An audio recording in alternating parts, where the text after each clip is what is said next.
and 1240 KFH. Jim Rome here with your Rome Report. Of course, I'm talking about Dave Roberts. Dave, always great to talk to you. How you doing, my brother? Romy, I'm doing great. Off to a good start of my day. Now having a conversation, a chat with you. My day just got better, man. It's good to put eyes on you. What do you make of the way the team is playing right now? How do you feel about things midway through April? First off, I want to congratulate you because without the jungle karma from last year, I don't think we win in 24. And so I think that's what it is, Romy. We haven't spent any time together this past couple of weeks, but the bats are starting to come alive a little bit. The pitching's been pretty good. The bullpen's been really good. I just, like I said a couple days ago, Romy, we just haven't been synced up, and it's a long season, and fortunately, we got off to a really hot start, but we're starting to kind of trend in a better direction of playing better baseball. I'm Jim Rome. Are you a parent of a 2 to 8 year old? Listen closely for an exciting offer, then head to abcmouse.com/radio to learn more. By now, you've probably heard of ABC Mouse. ABC Mouse is like a little one-on-one teacher. It has helped her so much. We're offering a promo at abcmouse.com/radio to try it for free for a month, then $14.99 per month until canceled. Go to abcmouse.com/radio to see this offer. That's abcmouse.com/radio. Actual ABC Mouse users compensate for their testimonials, sponsored by Age of Learning. For nearly 2,000 severely injured veterans, everyday life has become filled with barriers. So we build specially adapted homes at Homes for Our Troops. And thanks to our donors and supporters, this life-changing gift of freedom is provided mortgage-free to these veterans. But we need you to join us too in completing this important mission. Please visit hfotusa.org and help build homes and rebuild lives.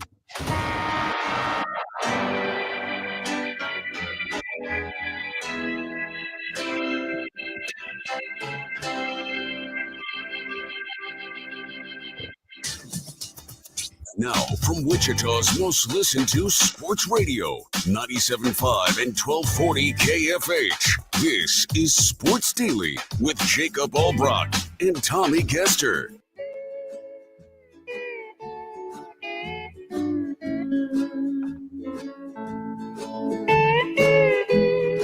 Max, I have terrible news. I didn't wear a Hawaiian on Hawaiian Shirt Wednesday. I forgot about it. I'm never here on Wednesday. I would have done it. So we've got to go make a huge store delivery for HTO right after I get off the air. And I did not think about it. Wore a shirt for that. Oh my God. It's just going to be a terrible day. You know, it's going to be a terrible day. Well, happy Hawaiian Shirt Wednesday for all those who celebrate. Boy, I'm glad Tommy's not here to rub that in. I'll tell you that. It's Jacob Albrock, TJ Cleveland on Sports Daily. Glad to be here with you on this Wednesday as we get ready for an NBA draft tonight. Anybody realize the NBA draft is tonight? Learned last night. Yeah, isn't that crazy? Like, what a weird year, right? Like, and the NBA draft has lost its luster a little bit because we don't know all the players like we used to. But it's Mavs, Spurs with the top two picks. Cooper Flagg's going to be a Maverick.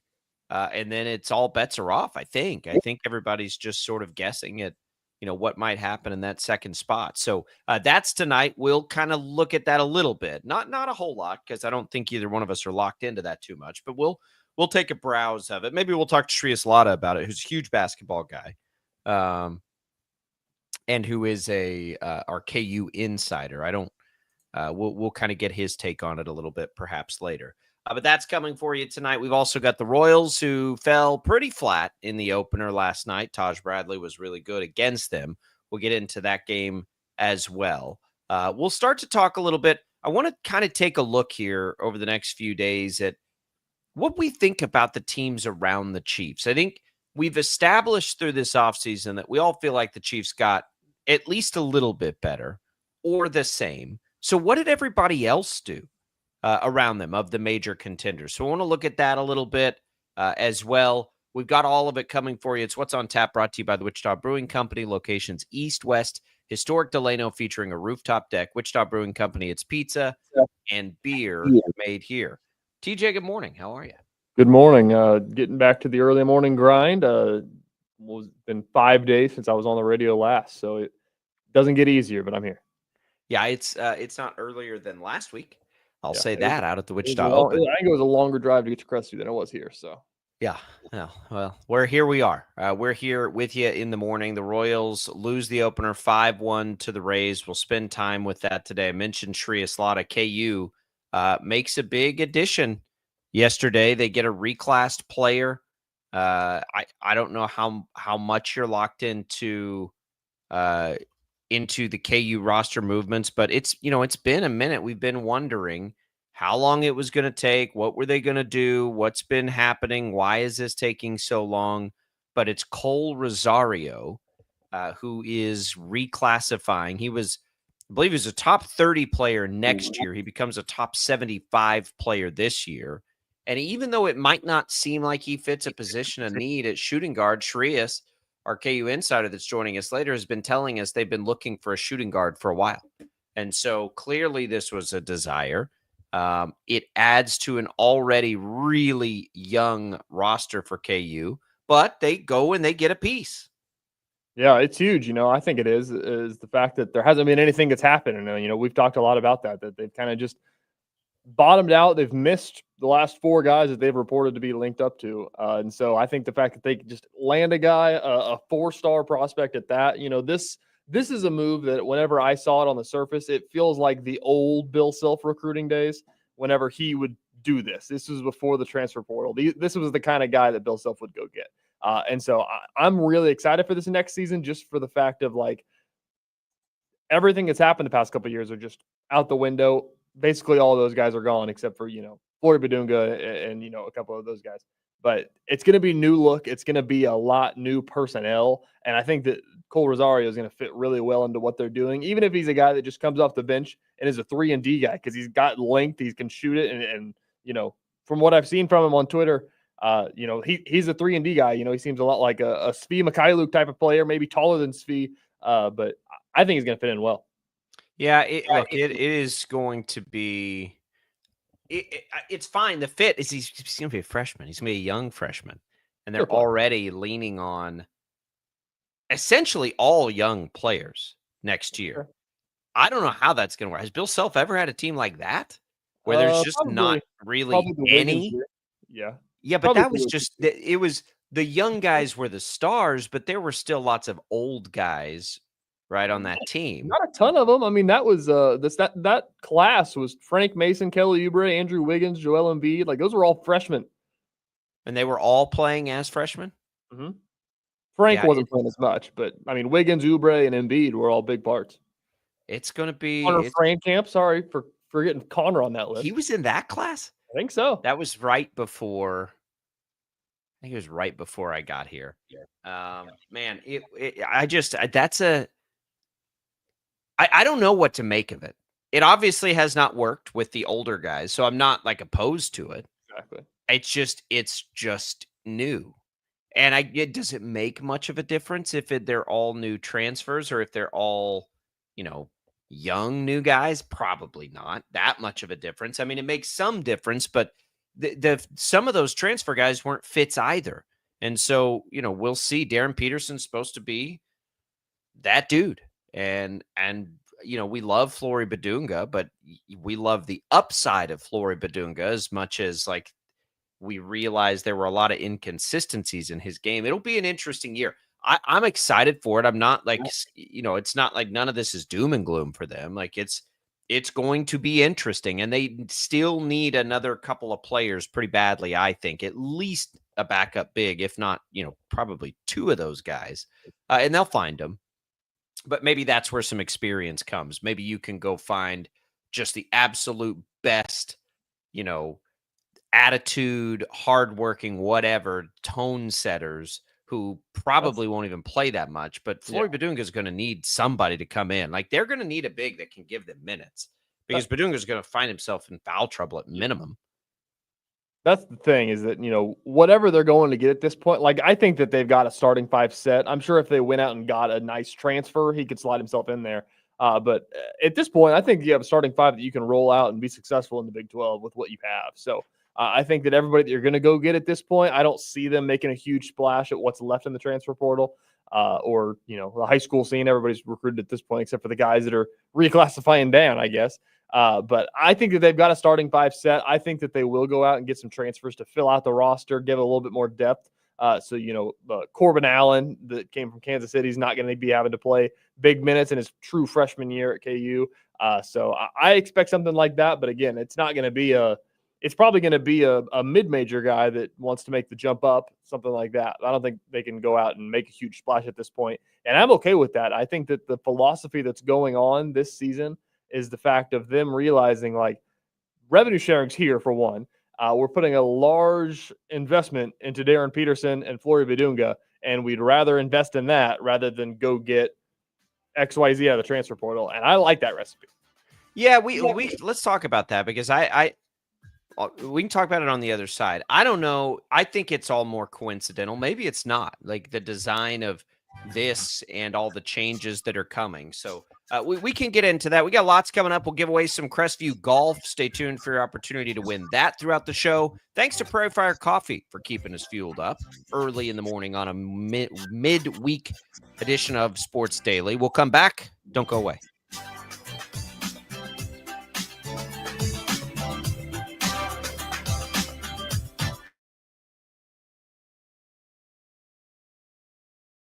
Lightning, hail, tornadoes, flooding.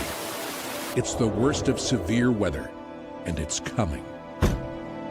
Spring brings warmer temperatures, but also dangerous weather conditions. Stay up to date day or night with the Storm Team 12 weather app. You'll get accurate forecasts, so you can plan ahead and stay safe, no matter the weather. Download the Storm Team 12 weather app, brought to you by Stutzman's Greenhouse. The future of television has arrived. Next Gen TV is here with stunning video, movie theater quality sound, enhanced voice clarity, and interactive features, all upgradable for the future. Learn more at watchnextgentv.com. Sometimes people tell us, I don't get it, it's just tea. But let me tell you, we are so much more than just tea. With 20 plus flavors of sweet and unsweet iced tea, the possibilities are endless. Come on in and try them all for free to find your favorite or get us on the go for your busy lifestyle. And don't miss happy hour every day.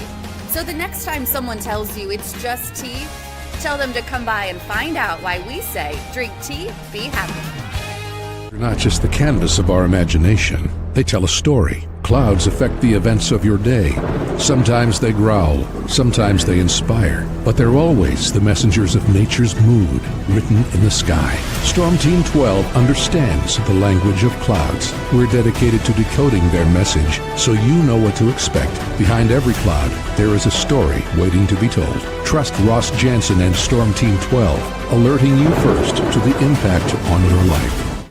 Jim Rome here, lighting up your afternoons on The Jim Rome Show. Catch me starting at 2 on Wichita's #1 sports radio, Kansas Fan Headquarters, 97.5 and 1240 KFH.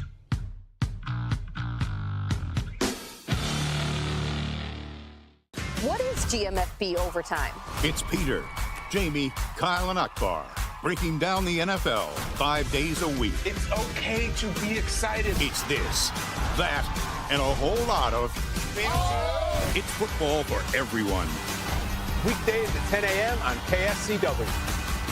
Odyssey is one of the most influential audio and entertainment brands in the nation. You already know Odyssey's iconic local radio brands in Wichita. But did you know Odyssey has the country's best collection of music, news, and sports brands? Odyssey is also a premium podcast creator, major event producer, and digital innovator. Odyssey brings people together across the country and right here in Wichita. Odyssey also delivers meaningful radio and digital audio results. Find out our story and impact at odysseyinc.com/Wichita.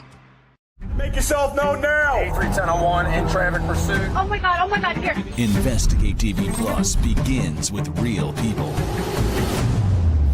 we investigate stories that impact you and inspire change every day. Something is broken. Real problems. Why are they hiding it? And real solutions. My daughter was dying in front of me. What was your reaction when he said that? Investigate TV Plus, weekdays at 3:30 p.m. on KWCH. Sometimes people tell us, I don't get it, it's just tea. But let me tell you, we are so much more than just tea. With 20 plus flavors of sweet and unsweet iced tea, the possibilities are endless. Come on in and try them all for free to find your favorite or get us on the go for your busy lifestyle. And don't miss happy hour every day. So the next time someone tells you it's just tea, tell them to come by and find out why we say, drink tea, be happy. Mornings are busy. We're here to make your mornings better. We report the stories that affect you. 3 more hospital lies from contaminated apple juice just a day after the FDA issued a recall. We're here to make your mornings better. Closing east and westbound lanes of K96 for repairs. With 12 News, you're prepared for your whole day. Scattered thunderstorms across the state into the afternoon. Stay a step ahead with 12 News this morning on KWCH and KSCW.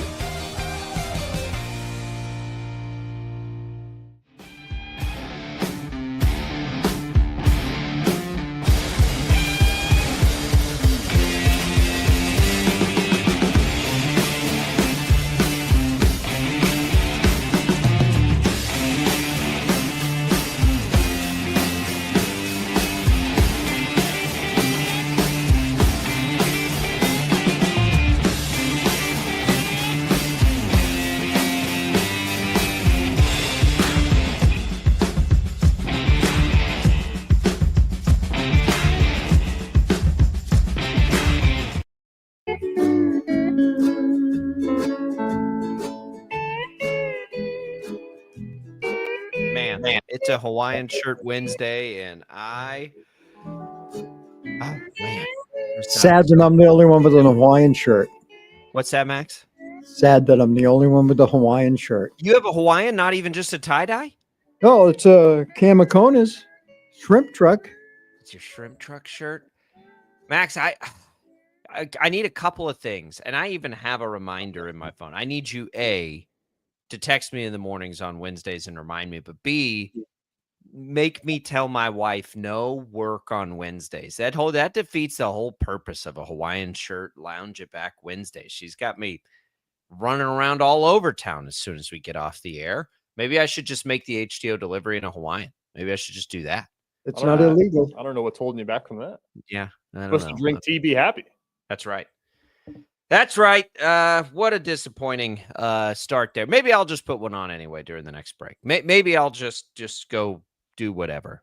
We'll get it celebrated on a Hawaiian. Female fans demand you change on YouTube Live. Yeah. You can watch us, by the way, on YouTube, Facebook, X, 12 News Connected. If you want to see, if you're listening to us on the radio, just pretend I'm wearing a Hawaiian shirt for this Hawaiian Shirt Wednesday. And just celebrate that way. Anyway, we'll give away some Crestview golf a little bit later in the show. We'll give away some HTO later in the show. That's all coming for you. We'll have Shreyas Laddha in. Let's talk about KU basketball for a second, though, TJ. You brought up an interesting theory on KU. Do they just want to invest more in the young players and less in the portal? I don't think that I buy that, but I want to hear your theory on it. Why do you think they would change that philosophy? I think that they've learned over the last couple of years of, since the transfer portal's become so relevant, KU's been in the mix for every top 10 prospect that's been in the transfer portal, basically. And they've landed Hunter Dickinson, Nick Timberlake, Kevin McCullough. You think about all these guys that they got. And it hasn't been the success that KU's used to. I think that there's a part of it. They really haven't gotten a blue chip freshman since, Flory was a 5-star. I'm not going to get that wrong. But, outside of him, you think back to the past couple of years, they've kind of just abandoned the high school recruiting game a little bit, like everybody has around the country. And I feel like with the chance to get Darren Peterson, I think they've recruited every high school 5-star in the country because they can, because they're KU. The fact that they realized they had a chance to get Darren Peterson and the chance of revenue sharing happening, which it now is, I think that they kind of made that bed when they got Darren to commit, whenever that was, a year ago or whatever. So, whenever you get a player like that, there's a price tag for it. I don't know what that price tag is, but they knew that was going to happen. And I think that they just have known once Hunter Dickinson gets out of here, once KJ graduates, once DeJuan graduates, we're going to have a price tag. That's going to be cleared off the books. We've got Darren Peterson coming, so we're going to have to invest in him now. And I think that they've known that for the last year. They talked about Darian Williams, the Texas Tech transfer. They really wanted him. That would have been a pretty penny too. And at the end of the day, like they stopped going up. There's a reason he went to NC State, is what it sounds like. So I think the fact of multiple things, you've got Darren Peterson on the books. You now got Flory Badunga on the books. And now the fact that it's revenue sharing, you've got KU football on those books as well. You've got a new stadium on the books that's coming out of the same athletics department fund. So they've had to not be thin because they're still blowing a lot of money here. But there's a cap, and I think they've gotten close to it. So I think that could be possible. I think that could be possible big picture, but I don't think that's the reason, because they were in on Darian Williams. Everybody on the planet knows they wanted Darian Williams. They just didn't get him. So, there could be a reallocation because of a guy like Peterson, but, they had to retain Flory Badunga. That wasn't an inexpensive endeavor. The whole reason that whole thing happened. I think it's just a different way I don't know if they had to spend it that way. I suppose they didn't have to spend it that way, but they chose to spend it that way. They're spending. I don't know if it's some grand indictment on how they're going to do things in the future. I don't think it is. I just don't think they had any players left to bring back. I mean, they lost everybody. They lost everybody, basically. They lost Dickinson, Mayo, KJ, DeJuan, Storr and Griffin left. Coit left. And then you had a bunch of other dudes. So it wasn't like they had guys to retain. It wasn't like anything else. They chose, and they chose before they knew they weren't going to get anybody, by the way, that they were getting Darren Peterson. They knew that. So he was already accounted for. The thing that changed was Flory, and however much that took to get to bring him back. And then it was, what else do you do with the remainder? Well, they wanted Darian Williams. They went hard after Darian Williams. They didn't get Darian Williams. I don't think that's an indictment on Bill Self. I think that's Will Wade probably had a bag and he wanted to use it, and Darian Williams is a guy who wanted to use it on. So be it. I just think I wouldn't be surprised at all. I guess what I'm saying is next year, when Darren Peterson goes to the draft and Badunga may go to whatever happens, that they don't go back closer to what we saw for the last few years, just with different players. Those players, like that philosophy, had them as the preseason number 1 2 years ago.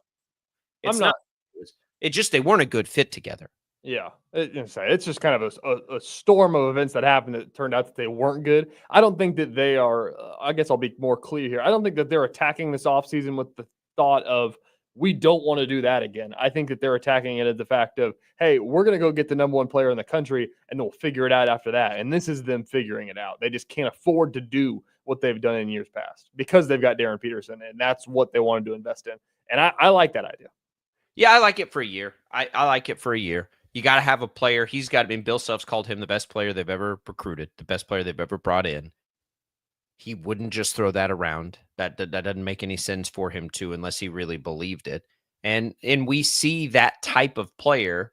We happened to see it last year with Cooper Flagg. We could see it 2 years in a row. He seems like he's that kind of prospect, or at least Kansas thinks he is. So we'll get Shreyas Laddha's thoughts on all of this a little later in the show as we make our way through it. Royals last night, TJ and Rays. Let's just make a hard transition here.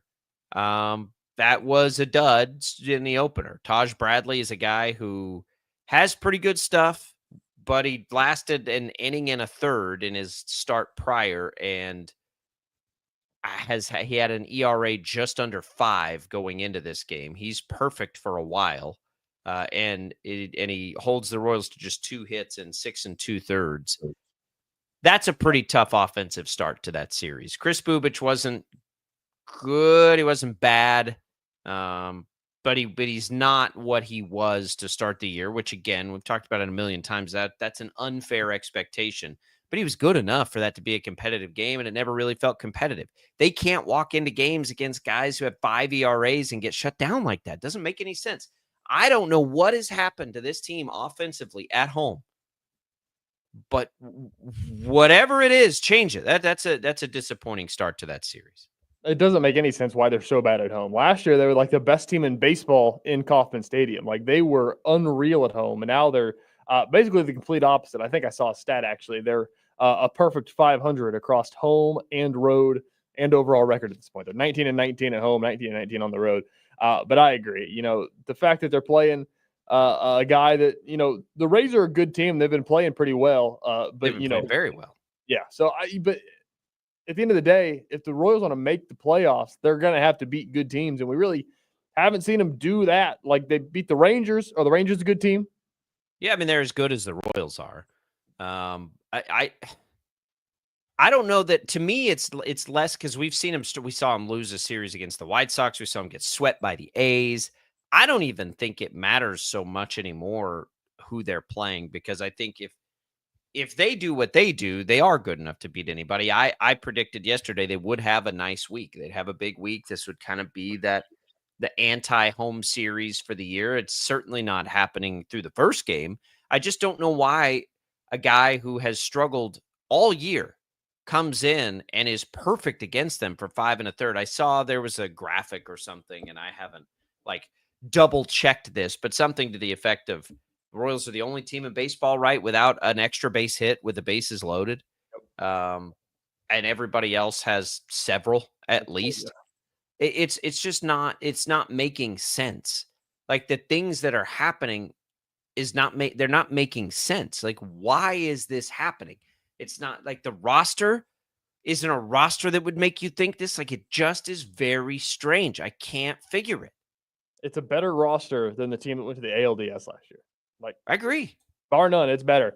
I don't know. That's what I was saying. Last night I was thinking about coming on the radio today, and I was like, it's Groundhog Day. You know, I'm going to go sit on the radio with Jacob, and we're going to talk about how this Royals offense has struggled, and we just don't know why it's happening and what needs to change, and we don't know what's going to change, and we don't know if this team is good enough to make playoffs if they keep playing like this. And we've had the same conversation 100 times because nothing's changed, and I don't know, like, what's the definition of insanity? Is expecting it's baseball. I mean, baseball is a law of averages kind of a sport. It's not unusual for any of this. Like they're not, they're not some aberration to things we've seen historically. It could be a law of averages that they come back from where they were last year. I still don't think that's the case.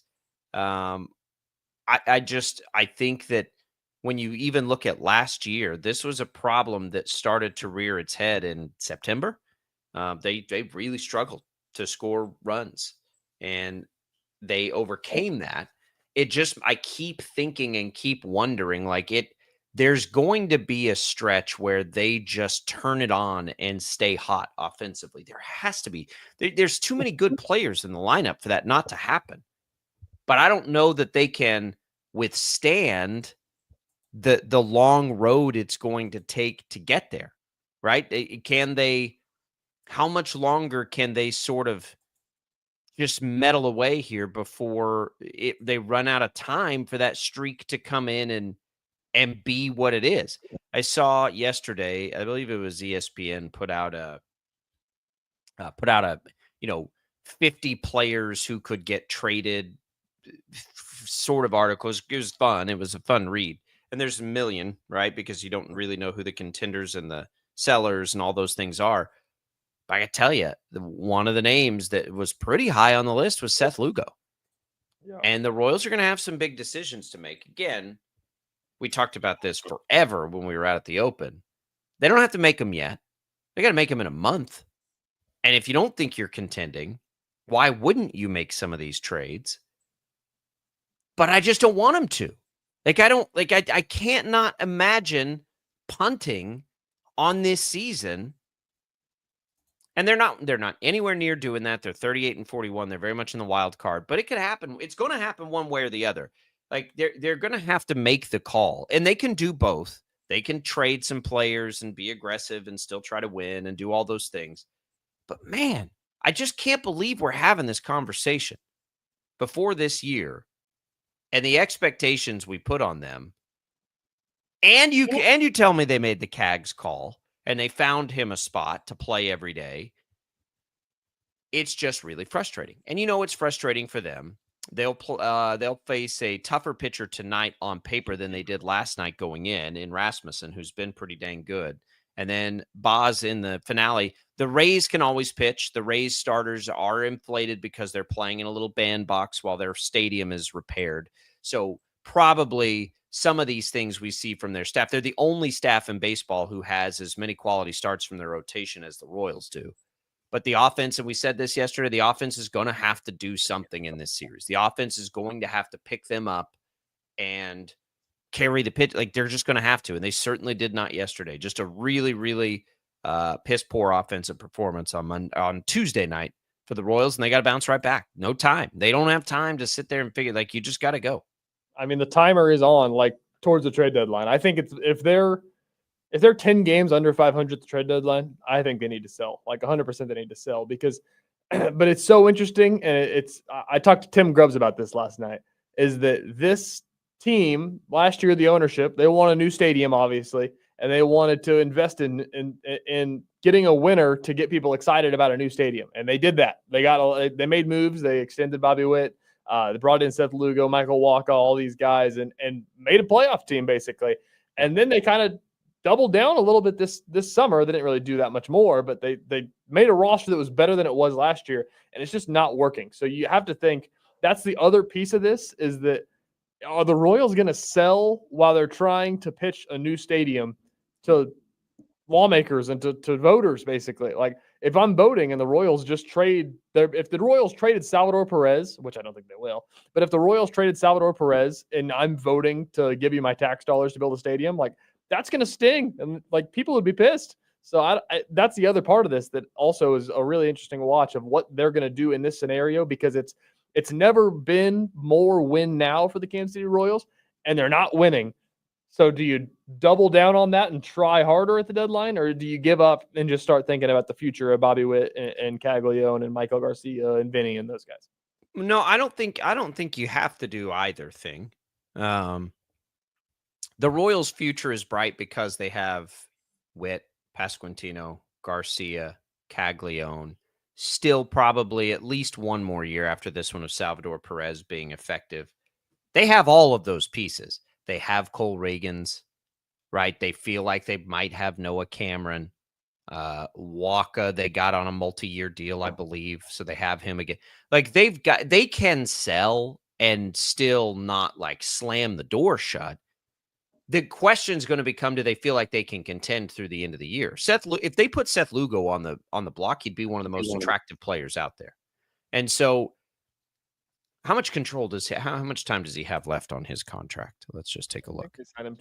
I believe it's just this year, right? And then he's got an option.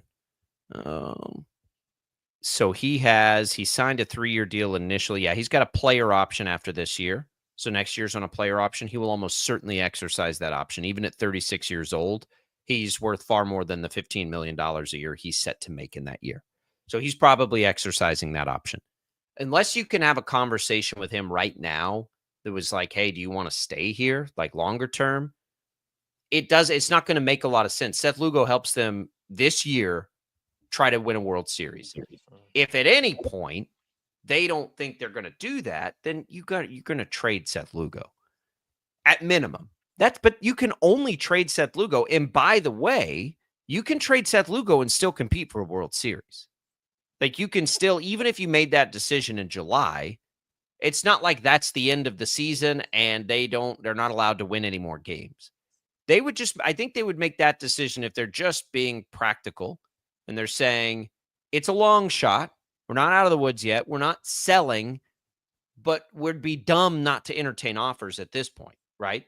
And they would be hefty. I'm not sure how many better players are going to be better than that guy as a starter down the stretch when everybody needs pitching. The Royals could look at that and probably get, this isn't just some trade where you're hoping for. No, if you make that trade, you got to make it because you're getting players that help you big time in the future. He's that kind of asset. So they can sell and not be punting on the season. I think there is a scenario where that exists. They could also buy and not be punting on next season with something really inexpensive, or they could go buy on something that helps them this year and next year, right? They can both buy and sell at the deadline. If they become buyers, it has to be something that, could potentially help you next year. But the question for me is, what do you do with that potential hole in the rotation? Like, what does the rotation look like next year? That's where my questions come in on what's happening right now. So we'll get more into that maybe on the other half. We'll talk about some of these trade candidates when we return. Don't go away. More Sports Daily coming right back.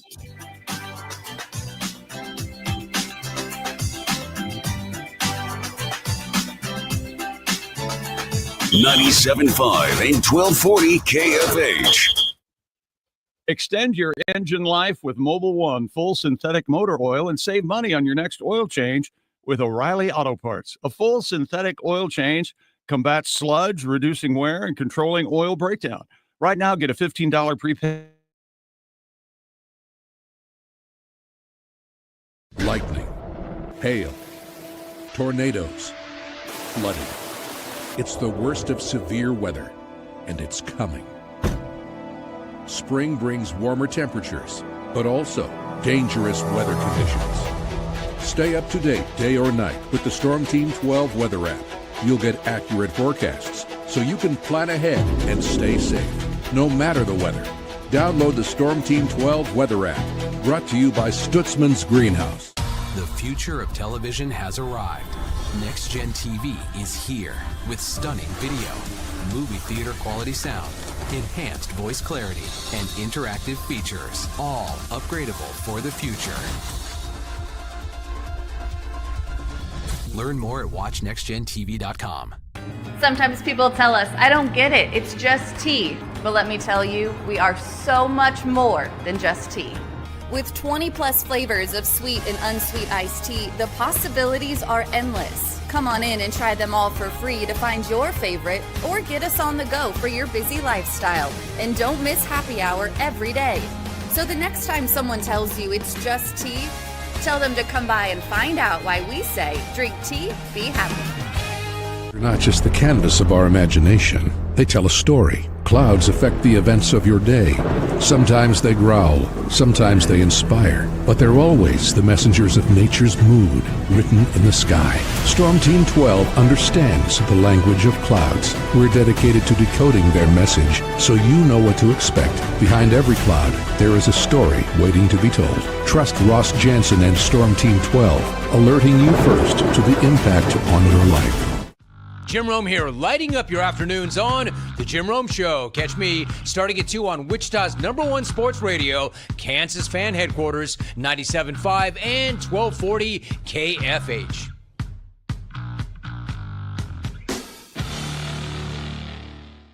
What is GMFB Overtime? It's Peter, Jamie, Kyle, and Akbar breaking down the NFL 5 days a week. It's okay to be excited. It's this, that, and a whole lot of fantasy. It's football for everyone. Weekdays at 10 a.m. on KSCW. Odyssey is one of the most influential audio and entertainment brands in the nation. You already know Odyssey's iconic local radio brands in Wichita. But did you know Odyssey has the country's best collection of music, news, and sports brands? Odyssey is also a premium podcast creator, major event producer, and digital innovator. Odyssey brings people together across the country and right here in Wichita. Odyssey also delivers meaningful radio and digital audio results. Find out our story and impact at odysseyinc.com/Wichita. Make yourself known now. 8-3-10-1 in traffic pursuit. Oh my God, here. Investigate TV Plus begins with real people. We investigate stories that impact you. And inspire change every day. Something is broken. Real problems. Why are they hiding it? And real solutions. My daughter was dying in front of me. What was your reaction when he said that? Investigate TV Plus, weekdays at 3:30 p.m. on KWCH. Sometimes people tell us, I don't get it, it's just tea. But let me tell you, we are so much more than just tea. With 20 plus flavors of sweet and unsweet iced tea, the possibilities are endless. Come on in and try them all for free to find your favorite, or get us on the go for your busy lifestyle. And don't miss happy hour every day. So the next time someone tells you it's just tea, tell them to come by and find out why we say drink tea, be happy. Mornings are busy. We're here to make your mornings better. We report the stories that affect you. 3 more hospitalized from contaminated apple juice just a day after the FDA issued a recall. We're here to make your mornings better. Closing east and westbound lanes of K96 for repairs. With 12 News, you're prepared for your whole day. Scattered thunderstorms across the state into the afternoon. Stay a step ahead with 12 News this morning on KWCH and KSCW.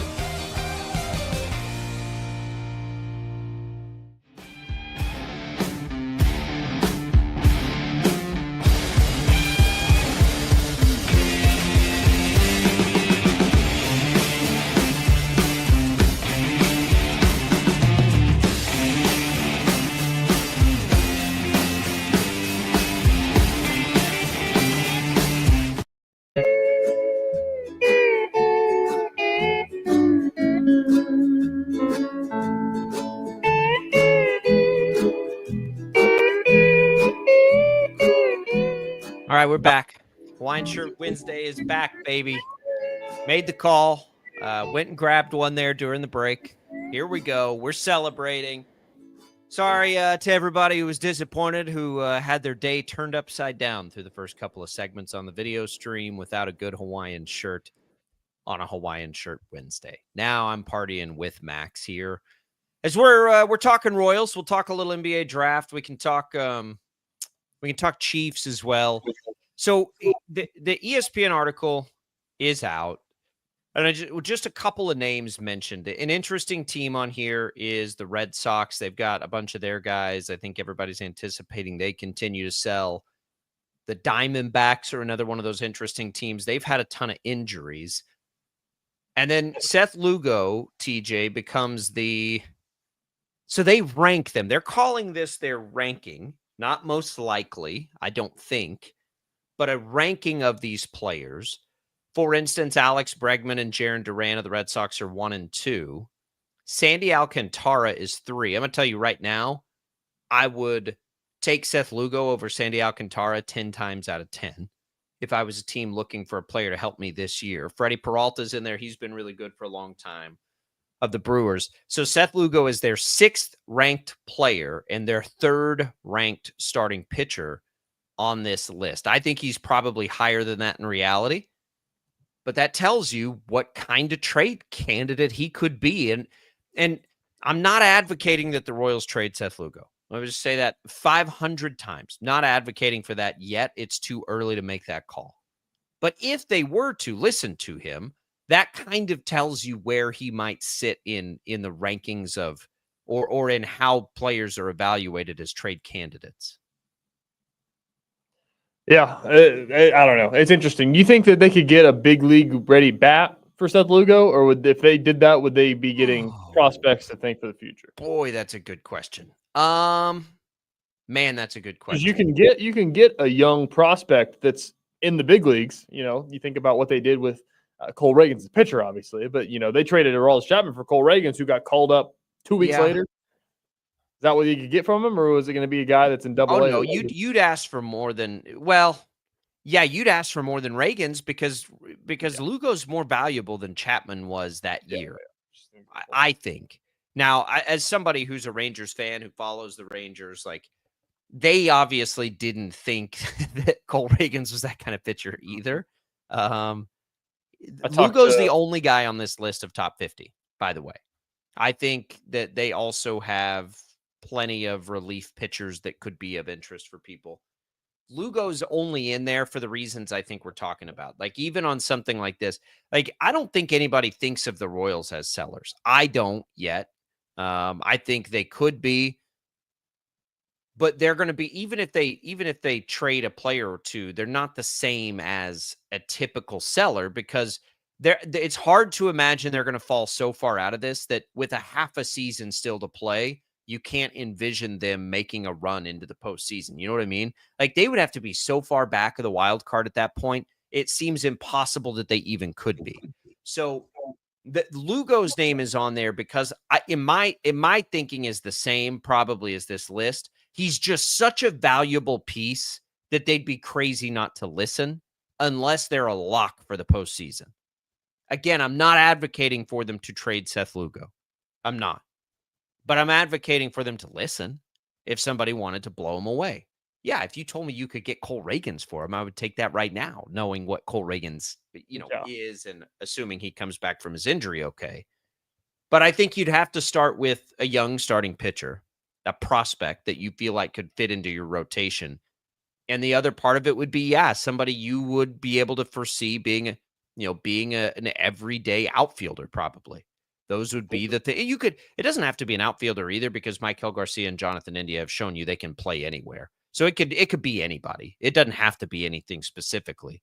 But yeah, I think getting 2 usable pieces, hopefully as soon as next year, for a guy like Lugo would be the goal. But you just have to realize, unless Lugo just loves it so much, there's almost no way he doesn't exercise his player option next year. So that's another part of it as well, is that even if he wants to stay, that he could exercise the player option and try to work another deal, and he'd get paid more. So with the Royals, but you have to, those conversations have to be happening right now. Yeah. But I don't know. If he says, I want to exercise the player option, but I'd like to stay, I don't know if the Royals afford that with the thinking of towards the future. Can you afford to pay a guy that's going to be 37 years old amount of money? So, no, you would have to try to do, and they've done a good job of this. Look, they've evaluated players well. They went and they acquired Lorenzen, who's been a useful piece for them. They also acquired Waka, who's been, very useful for them. They are evaluating these types of players well. I think it's far more likely that Lugo walks and they try to recreate him next year. And you hope that you can build a rotation on your young guys, on Bubic, right? On Reagans if he's healthy. Now they hope on Noah Cameron. Alec Marsh has, proven he could be a number 5 starter in this league. I think there are some of those guys out there, but the Royals aren't some farm system either that's just going to keep churning out players. They've got some guys. They're okay, but most of the good part of their system is up right now. And that's fine. They've got a lot of good. The window is long. The window's as long as Bobby Witt Jr.'s, leading the charge. But they've got a good core, even if they were to trade away with Seth Lugo. So he's going to be a name that's on there. And it's going to be because he's very, very desired on the market. And because probably outside of some wild hot streak, the Royals are going to be in purgatory as the trade deadline approaches. July 31st is the date. So they'll have a month's worth of games until July 31st. I mean, at this point, it's pretty unlikely, right, that they're not in about the same position they're in right now, which is within 4 or 5 games of it's going to have to get worse, I think. It's not that lot worse. I don't know if it has to get that much more worse. They're below 500 right now. I think if they get 10 games below, if there's another cold stretch where they lose 6 games in a row and it pushes them down that far, then you do it. But if you're teetering on the 500 line, there's still a chance. But if you're below 500, you're not going to get in the playoffs. But you can't look at it. Why? You can't look at it as what your record below 500 is. You got to look at it as how close am I to a wild card spot? Yeah, you could be 5 games below 500, but 3 games out of a wild card. I don't know. That's just an indicator in my head, I guess. But I don't know. I don't think a below 500 team's not going to get in the playoff. You have to have a legit chance to finish above 500, is what I'm saying. If you don't finish above 500, it's a wash, and you're not going to get. So what are they now? They're chasing 5 teams to get into the playoffs now? Yeah, they're 3 games under. That's what I mean. At some point, this stuff's going to begin to work itself out. And I don't know how quickly that happens. But the other thing that none of it, when we have these conversations, we're not accounting for a hot streak at any point in the second half. That's why you can't be outright sellers. As tight as this is a team that went on a 20-2 stretch or whatever it was that they're basically still riding this year. But if they, and this is what the Rays have done right now. The Rays are on one of these heaters and they're creating some separation in the wild card.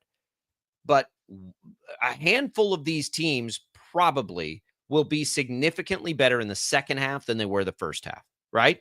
That's where you're going to see the 500 thing come into play, but you're going to have to, if you're the Royals, like, be totally willing to punt on the possibility that one of those teams that does that is you.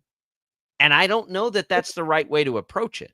Like, I think it's far more responsible and a better decision to just bake that in, not be outright sellers, and just maybe sell a little, but understand, like, we could still make a run at this thing and play it through. I think that they do something, but I agree. I don't think that they definitely can't buy, but I think that they can sell. I think that they can sell a little. I think that they can trade Seth Lugo and get somebody younger with more control and preferably a bat. I still think that I don't know if I'm crazy for thinking it, but I think that Chris Bubic is an interesting thought.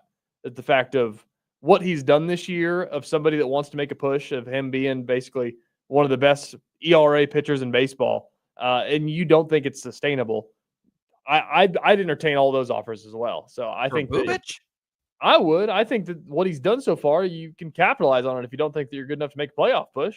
What's it matter if you have a guy that's at the best ERA in baseball if you're not going to make the playoffs? I think that is a little crazy because Bubic, for a team like the Royals, is gold because he's under control. He doesn't hit free agency until 2027. So you got 2 more years of arbitration for him. But sorry, you'd have 1 full year of control. It depends how bad they get. If they're in the hunt, they can't get rid of them. But if they go on at that point, you're trading away a really affordable starting pitcher for next year. It's true, but you could get a lot for it. That's what everybody else wants too. They have one of the worst farm systems. Since they've called up Cags, they have one of the worst farm systems in baseball again.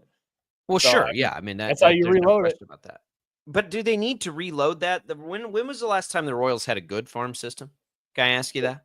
When Bobby and MJ were down there. You think that was a good farm system?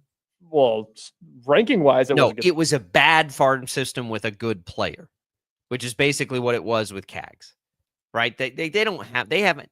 I don't remember. It's been a long time. You got to go back till before the first World Series run when all those players were coming up, Hosmer and Moustakas. They haven't had a good farm system in the last 12 years. They've had good players in the farm system. They haven't had a good farm system. That could change. I mean, really, those farm system rankings, they're impactful, sure, but it really is like, can you get a handful of players that graduate and help you right away? I think the Royals have had far more success in this recent run through being really good in free agency and making some good trades. It hasn't been the farm system necessarily. Noah Cameron, okay, we'll see what kind of player he is. Bobby Witt Jr. was can't miss. Like, that's not a... And Caglione didn't even spend any time in the farm system. So I'm not sure that that's I guess I just don't trust that very much. I'd rather see them stay competitive and make some effective free moves in free agency and do some things like that and utilize the farm system to try to develop players and pull up guys that can just help you in a pinch. Lynch has ended up okay, right? Like some of these guys have been okay, but I ain't counting on it. This ain't the time in this franchise to be talking about the farm system. We waited a long time for them to be relevant. They're relevant. You got to stay relevant. Yeah. You can trade Lugo and stay relevant. I don't think they'll be in the business of entertaining Bubic, but you're right. His contract is not as favorable as it would seem because he seems new to it, but he's going to be 28 years old. He's been around for a long time. Just not as a starter. So maybe. I doubt it. I think next year would be the year you do that, but maybe, because the reality is, again, you're going to lose Lugo, right? Lugo's going to be gone one way or the other, most likely. So you're going to have Bubic if you want to be competitive next year, I would think. It's all food for thought. When we come back, we'll turn the page a little bit. We'll talk a little football. We've got Shreyas Laddha coming up in hour number 2. Don't go away. More Sports Daily coming right back. This is 97.5 and 1240 KFH, Wichita, K248CY, Wichita. Lightning, hail, tornadoes, flooding. It's the worst of severe weather, and it's coming. Spring brings warmer temperatures, but also dangerous weather conditions. Stay up to date day or night with the Storm Team 12 weather app. You'll get accurate forecasts so you can plan ahead and stay safe, no matter the weather. Download the Storm Team 12 weather app, brought to you by Stutzman's Greenhouse. The future of television has arrived. Next Gen TV is here with stunning video, movie theater quality sound, enhanced voice clarity, and interactive features, all upgradable for the future. Learn more at watchnextgentv.com. Sometimes people tell us, I don't get it, it's just tea. But let me tell you, we are so much more than just tea. With 20 plus flavors of sweet and unsweet iced tea, the possibilities are endless. Come on in and try them all for free to find your favorite, or get us on the go for your busy lifestyle. And don't miss happy hour every day. So the next time someone tells you it's just tea, tell them to come by and find out why we say, drink tea, be happy. They're not just the canvas of our imagination. They tell a story. Clouds affect the events of your day. Sometimes they growl, sometimes they inspire, but they're always the messengers of nature's mood written in the sky. Storm Team 12 understands the language of clouds. We're dedicated to decoding their message so you know what to expect. Behind every cloud, there is a story waiting to be told. Trust Ross Jansen and Storm Team 12, alerting you first to the impact on your life. Jim Rome here, lighting up your afternoons on The Jim Rome Show. Catch me starting at 2 on Wichita's #1 sports radio, Kansas Fan Headquarters, 97.5 and 1240 KFH.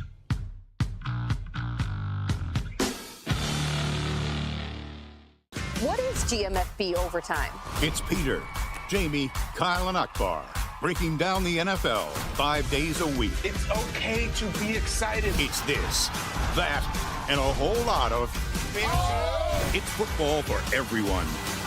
Weekdays at 10 a.m. on KSCW.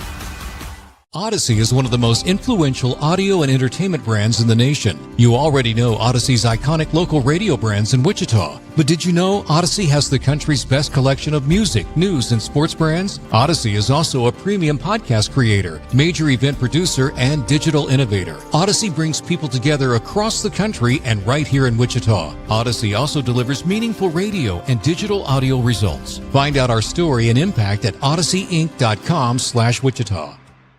Make yourself known now. 83101 in traffic pursuit. Oh my God, here. Investigate TV Plus begins with real people. We investigate stories that impact you and inspire change every day. Something is broken. Real problems. Why are they hiding it? And real solutions. My daughter was dying in front of me. What was your reaction when he said that? Investigate TV Plus, weekdays at 3:30 p.m. on KWCH. Sometimes people tell us, I don't get it, it's just tea. But let me tell you, we are so much more than just tea.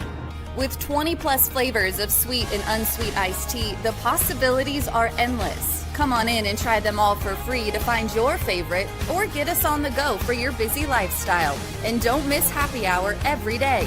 So the next time someone tells you it's just tea, tell them to come by and find out why we say, drink tea, be happy. Mornings are busy. We're here to make your mornings better. We report the stories that affect you. 3 more hospital lies from contaminated apple juice just a day after the FDA issued a recall. We're here to make your mornings better. Closing east and westbound lanes of K96 for repairs. With 12 News, you're prepared for your whole day. Scattered thunderstorms across the state into the afternoon. Stay a step ahead with 12 News this morning on KWCH and KSCW.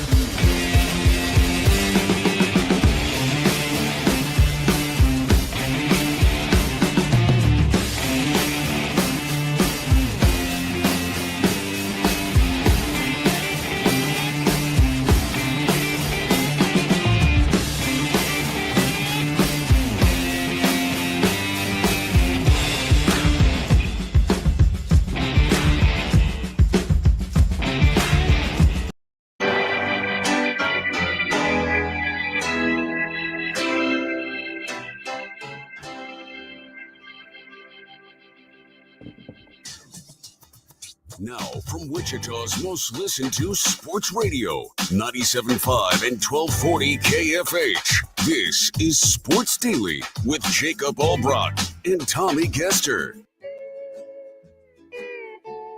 And welcome back in, everybody. It is a Hawaiian Shirt Wednesday on Sports Daily, and we are rocking and rolling through another hour here. Coming up in just a little bit, Shreyas Laddha will join us. Glad to have Shreyas in on a day after KU makes a big addition to their roster. TJ Cleveland in for Tommy Kester, Max Power producing. He's got you at 869-1240. That's the phone number if you want to get in touch with the program. You can do that. You can also reach us on our video streams. You'll find us on X, on Facebook, on YouTube. You can leave us comments there. Thanks for watching us as well on 12 News Connected. And thanks for listening to us on the Odyssey app, where you can leave us voice messages, even if you're listening to us after the fact. I know a lot of people podcast the show out and listen to it that way. If you have thoughts on anything we've talked about, KU's roster philosophy, a lot of the Royals' decisions coming at the deadline as they lose the opener to Tampa yesterday, you can do that there on the Odyssey app, and we can get those and play them out over the air. Of course, they're relevant to what we're talking about.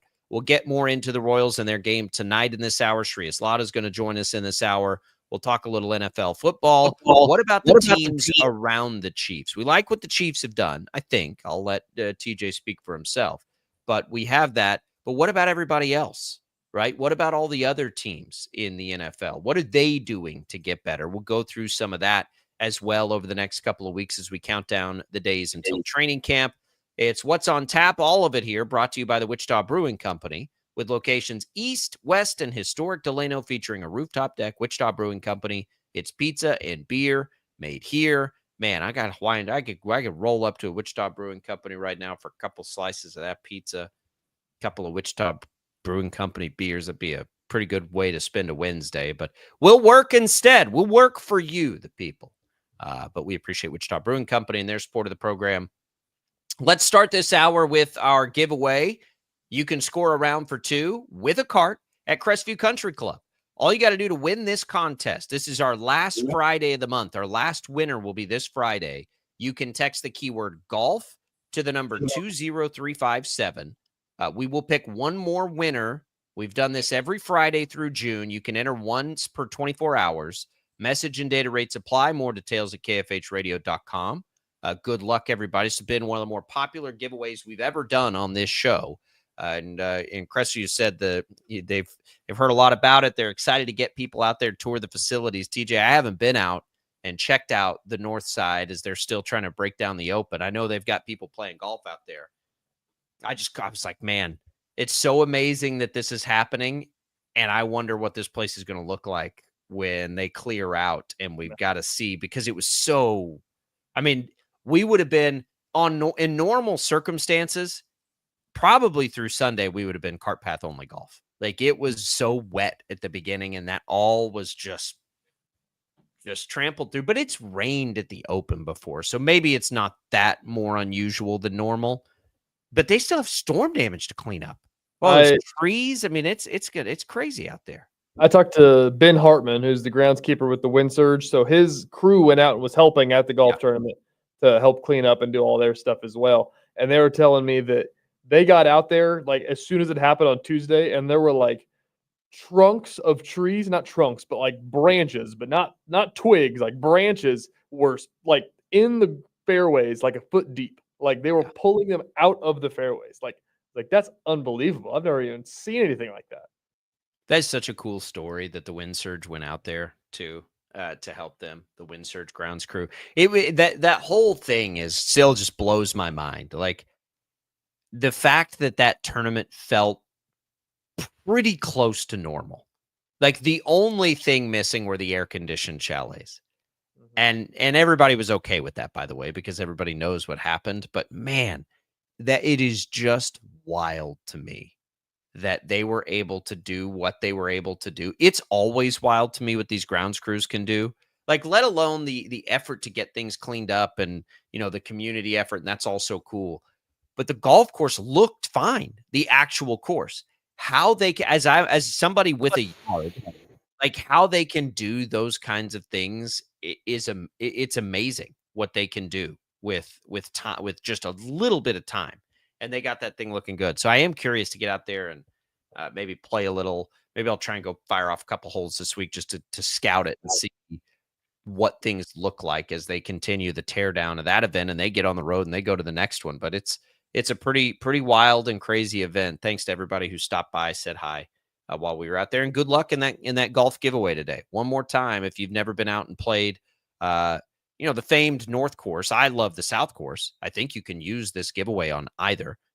There's a lot of cleanup that's got to still happen on the South Course too, but the famed North Course, whatever it is, you got a cart, bring a buddy, bring your wife, bring your husband. If you're listening to the show and you want to win that, enter to win. Golf 20357. Good luck, everybody. All right, TJ, we can reset this hour a little bit. We talked about the Royals. I don't know. It's so funny because we always kind of make our way to the Royals and what they should be doing and like, what are they? Are they buyers? Are they like, it just keeps happening because they are in this purgatory. They have baseball to play, and we can look ahead. We can sort of put a bow on them and look ahead to the rest of this series. And then in the next segment, we'll switch over to talk some football. But Bubic didn't get it done in that opener.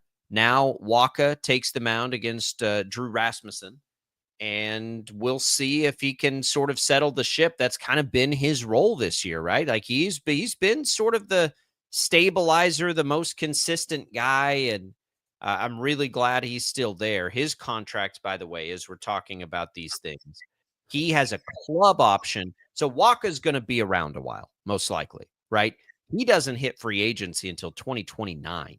He just re-signed this past offseason. In 2028. What's that? He just re-signed this past offseason. Yeah. Right. And so but for a long time, right? It's a long deal. They'll get him probably 3 more years. And they built it to where he's front loaded, and what he gets paid, he'll begin to age a bit. I mean, he's in his mid-30s now. But so he's around, right? Like he's going to become the leader of this rotation probably next year. We'll see what Reagan's health looks like. But we'll see. Like Seth Lugo has been so good the last couple of years at sort of stepping into this role and being the stabilized force. Waka do that same thing, and he goes tonight against a pretty good Rays pitcher who, when he's on, is like way on. And Rasmussen can do what Bradley did for sure last night to you. His stuff may be even a little bit better, but you don't want to. The Dodgers are looming there. And yeah, the Rays are probably playing better than the Dodgers right now, but the Dodgers are looming. Don't let this week get away from you. I felt like yesterday was such an opportunity and an opportunity wasted. Man, I hope they can get that thing flipped around real quick. Yeah, it's a huge week, and that's what we're talking about. Is the fact that they have to beat good teams, and you look at the wild card chase. I mean, there's 5 teams ahead of them that. If you looked at the logos, you'd say, yeah, they're better than the Royals. So it's going to take a lot of, quality wins to get where they want to be. And they've got to find a way eventually to win these games, because so far, we saw them sweep this Rays team, a part of the winning streak, whenever it was, a month ago or 2 months ago now. So it's possible. They haven't beaten a good team in a while. I feel like they beat the Rangers, who are pretty on par with the Royals, I think. But they're gonna have to get good wins. That's the thing that's so daunting about this, is that they're in the Central Division where they're going to have to play the Tigers 40 more times. They're going to have to play the Guardians 30, 40 more times. So there's going to be teams that are better than them in front of them, and they have to find a way to win. Yeah, they'll play they don't have to play the division quite as much as they used to, but the division's good. We can set the division to the side. I want to go back to something you just said. You said these teams are better than the Royals when you look at the standings, because I don't think that I agree with that. The Rays, they're playing really well right now. They've won 7 out of their last 10. The Mariners are playing really well. That's the other team that occupies one of the spots in the Blue Jays. I wouldn't look at the Blue Jays roster, I'll tell you right now, and say that's a better roster than the Royals. The Blue Jays. The Rays, I'm not sure. They're playing really well. I'm not sure I would say that about their roster. I would say it about the Mariners. I would say the Mariners are a better roster. I'll give you the Mariners. The Guardians, I don't think that's a better roster. The Red Sox are probably going to sell. So I don't know what to think about them. The Angels certainly are not a better roster. The Rangers could be, but they're not playing well either. And they started to play well, but then now they've kind of fallen back a little bit. I think the Rangers are a team that could absolutely heat up, though. The Twins, probably an on-par roster. I don't think in the division the Twins and Guardians have better rosters necessarily than the Royals. I definitely don't think the Angels do.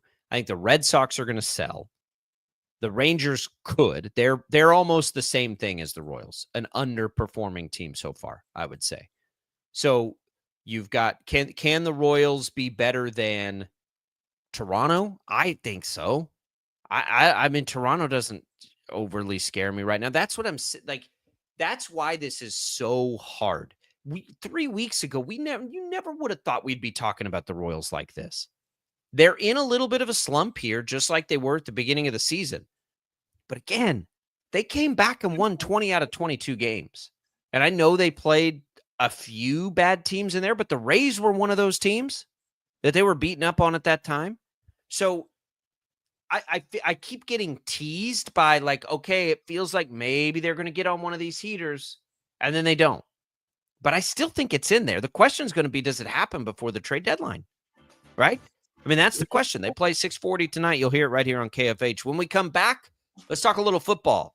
What's happening around the Chiefs? Are the Chiefs the favorite right now? We'll talk about it next on Sports Daily.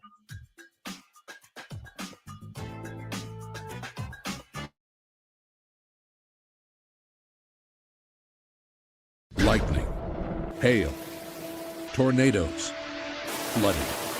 It's the worst of severe weather, and it's coming. Spring brings warmer temperatures, but also dangerous weather conditions. Stay up to date day or night with the Storm Team 12 weather app. You'll get accurate forecasts, so you can plan ahead and stay safe, no matter the weather. Download the Storm Team 12 weather app, brought to you by Stutzman's Greenhouse. The future of television has arrived. Next Gen TV is here with stunning video, movie theater quality sound, enhanced voice clarity, and interactive features, all upgradable for the future.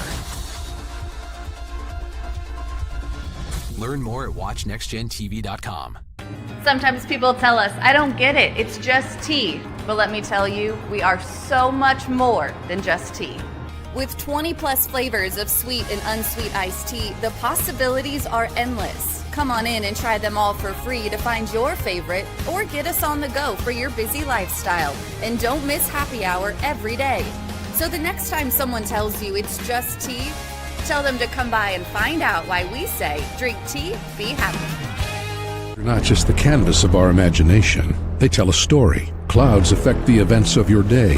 Sometimes they growl, sometimes they inspire, but they're always the messengers of nature's mood, written in the sky. Storm Team 12 understands the language of clouds. We're dedicated to decoding their message, so you know what to expect. Behind every cloud, there is a story waiting to be told. Trust Ross Jansen and Storm Team 12, alerting you first to the impact on your life.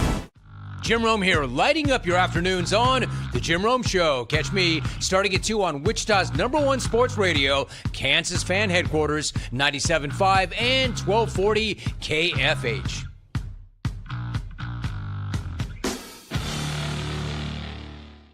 What is GMFB Overtime? It's Peter, Jamie, Kyle, and Akbar breaking down the NFL 5 days a week. It's okay to be excited. It's this, that, and a whole lot of fantasy. It's football for everyone. Weekdays at 10 a.m. on KSCW. Odyssey is one of the most influential audio and entertainment brands in the nation. You already know Odyssey's iconic local radio brands in Wichita. But did you know Odyssey has the country's best collection of music, news, and sports brands? Odyssey is also a premium podcast creator, major event producer, and digital innovator. Odyssey brings people together across the country and right here in Wichita. Odyssey also delivers meaningful radio and digital audio results. Find out our story and impact at odysseyinc.com/Wichita. Make yourself known now. 831001 in traffic pursuit. Oh my God, here. Investigate TV Plus begins with real people. We investigate stories that impact you. And inspire change every day. Something is broken. Real problems Why are they hiding it? and real solutions. My daughter was dying in front of me. What was your reaction when he said that? Investigate TV Plus, weekdays at 3:30 p.m. on KWCH. Sometimes people tell us, I don't get it, it's just tea. But let me tell you, we are so much more than just tea. With 20 plus flavors of sweet and unsweet iced tea, the possibilities are endless. Come on in and try them all for free to find your favorite or get us on the go for your busy lifestyle. And don't miss happy hour every day. So the next time someone tells you it's just tea, tell them to come by and find out why we say drink tea, be happy. Mornings are busy. We're here to make your mornings better. We report the stories that affect you. 3 more hospital lies from contaminated apple juice just a day after the FDA issued a recall. We're here to make your mornings better. Closing east and westbound lanes of K96 for repairs. With 12 News, you're prepared for your whole day. Scattered thunderstorms across the state into the afternoon. Stay a step ahead with 12 News this morning on KWCH and KSCW.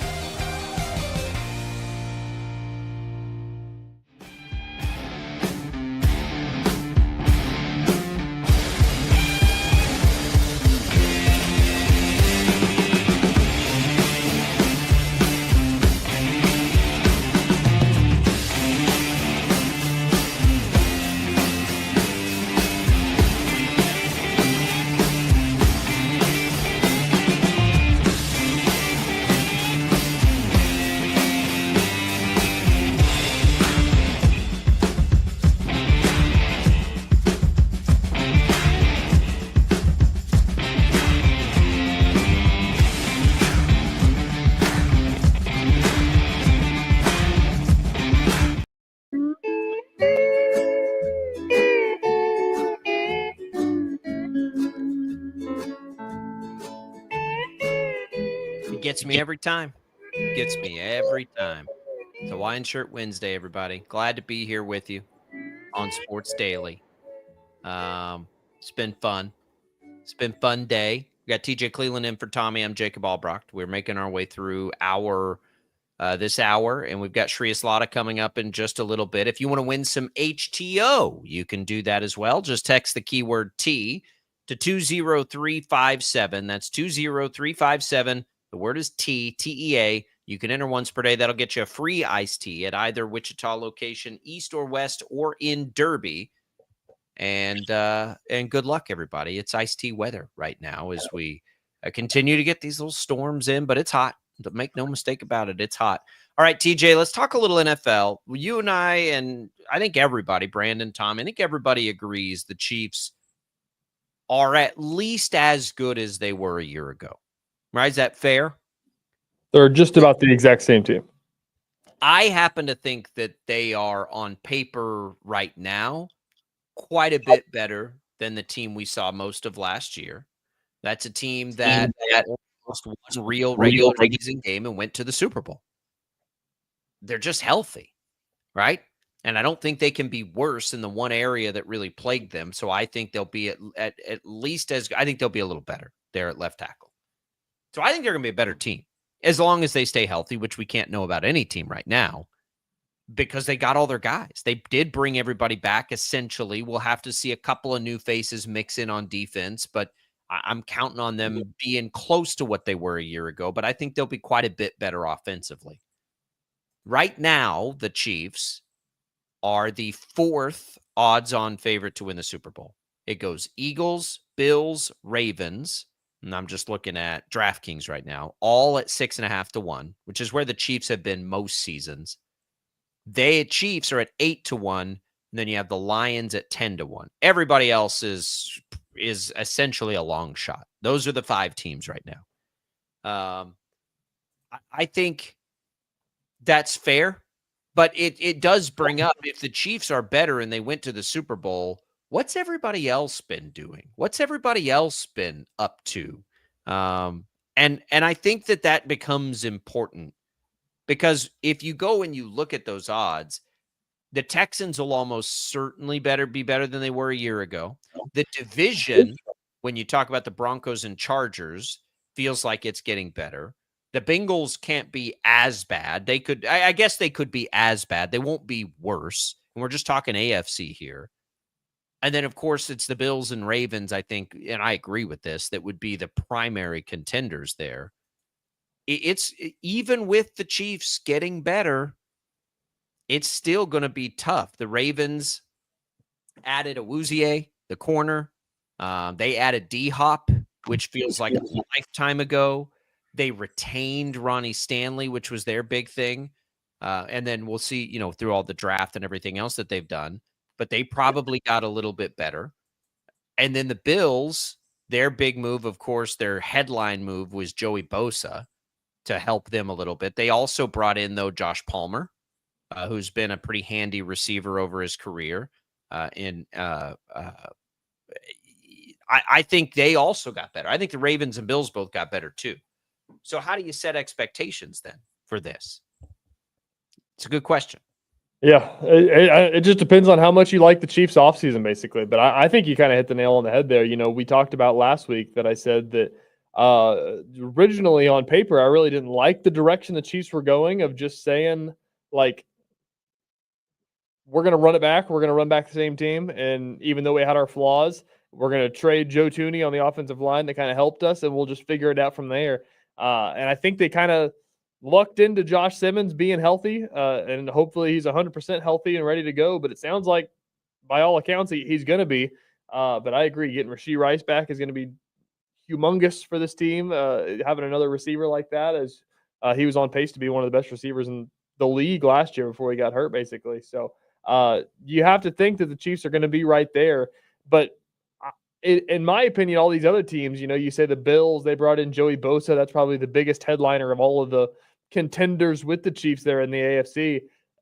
They kind of just stayed pat too, because they've also kind of been on that level, I think. So it's probably going to be a lot of the same stuff that we've seen the past couple of years of the same group of 3 teams fighting to be in the AFC Championship.